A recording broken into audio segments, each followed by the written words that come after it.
जय शिवराय भावांनो, पुन्हा एकदा तुमचं तुमच्या भावाच्या कोलते प्रोडक्शन यूट्यूब चॅनलमध्ये हार्दिक स्वागत।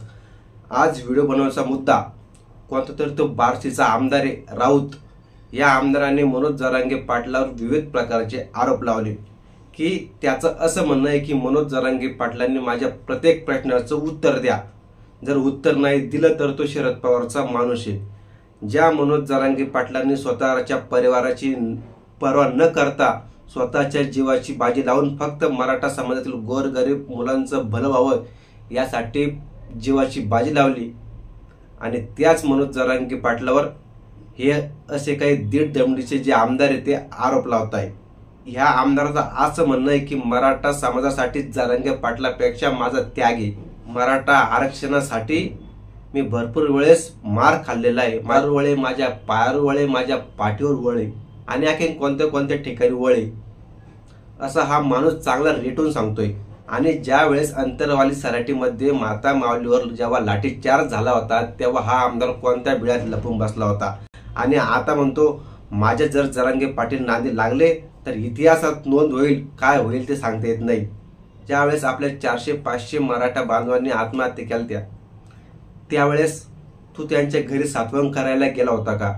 आता फक्त कोणाची तरी बाजू घेऊन बोलायचं, कोणाच्या तरी सांगण्यावरून मनोज जरांगे पाटलावर टीका करायची, मराठा नावाला तुम्ही कलंक आहे। हाच मुद्दा घेऊन आपण आज संपूर्ण व्हिडिओ बनवणार आहोत, तर व्हिडिओ शेवटपर्यंत बघा, कुठे जाऊ नका। चला आपल्या व्हिडिओला आता आपण सुरुवात करू।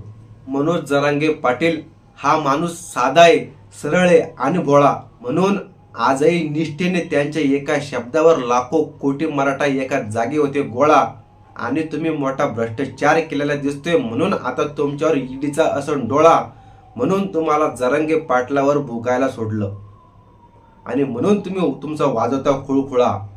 तुमच्यासारखे आमदार मनोज जरांगे पाटलांना जरी लटकले 60-70, पण तुमच्या साऱ्या आमदारांना मनोज जरांगे पाटील फक्त एका शब्दात देऊ शकतो उत्तर। कारण मनोज जरांगे पाटलांनी समाजाला मानलंय मायबाप आणि सगळ्यांना माहिती आहे तुम्ही कोणाला मानलं मायबाप, ते आहे मराठा विरोधी विषारी साप। आणि काय म्हणता तुम्ही मनोज जरांगे पाटलांनी माझ्या नांदी लागू नये, माझ्या नांदी लागलं तर इतिहास घडल, सांगता येणार नाही काय होईल। अहो आमदार साहेब, तुम्ही मराठ्यांचा ढाण्या वाघ नसून तुम्ही राजकीय पक्षाचा बैल बैल।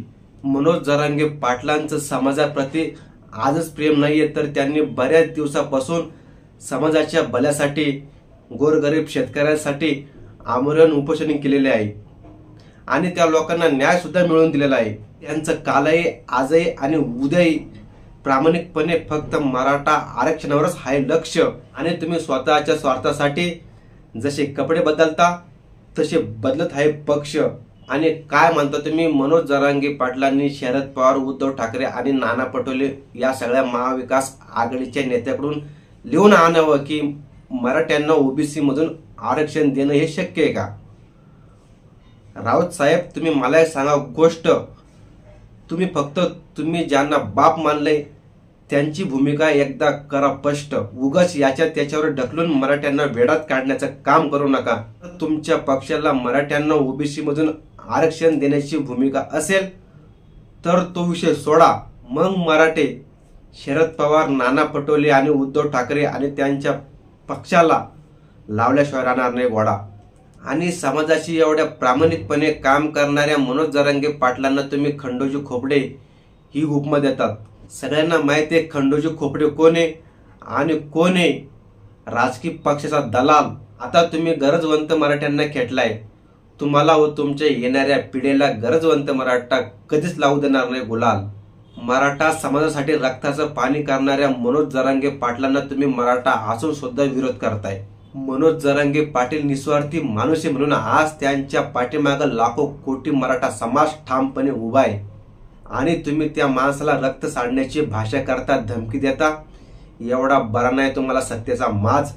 तुमच्यासारख्या नालायक लोकांमुळे आज गोरगरीब गरजवंत मराठ्यांच्या मुलांचं नुकसान होतंय आज। अरे काय तुम्ही इतक्या खोट्या पाण्याचा लावला कलगी तुरा, तुमच्या तोंडाकडे बघून वाटत नाही तुम्ही मार खाल्ला असेल, तुम्ही खाल्ला असेल फक्त समाजाच्या नावावर बदामाचा शिरा। अरे राऊत बाबा, तुम्ही स्वतःचा स्वार्थ साधण्यासाठी इकडे काढा पळ, तिकडे काढा पळ. उगस मनोज जरांगे पाटलांना दाखवू नको बळ. आणि लोकांना सांगायचं मला राजकारणाची मोह माया नाही, मी फक्त समाजासाठी राजकारणात आहे. मी पहिले राणे साहेबांसोबत होतो, मग मला त्यांच्याशी काही पटलं नाही, मग मी इकडं आलो, मग मी तिकडं आलो. अरे काय खोटे धंदे लावले. माझे मुलं राजकारणावर अवलंबून राहू नये म्हणून मी त्यांना धंदे टाकून दिले. अरे इतकं सांगतो तू गठून, पण मला सांग, धंदे टाकासाठी तुझ्याकडे एवढे पैसे आले कुठून? राऊत साहेब, आता तुम्ही मराठ्यांना खेटलाय. तुम्ही मराठा समाजाला सोडून तुम्ही तुमच्या राजकीय पक्षाला आणि नेत्याला समजायला लागले बाप. तुम्ही मराठ्यांना बोलून तुम्ही तर केलंय पाप. एक गोष्ट खात्रीने सांगतो, तुमचा राजकारणाचा झाला म्हणजे झाला सुपडा साप. एक मराठा 6 कोटी मराठा. जय भवानी, जय जिजाऊ, जय शिवराय, जय शंभूराज. धन्यवाद.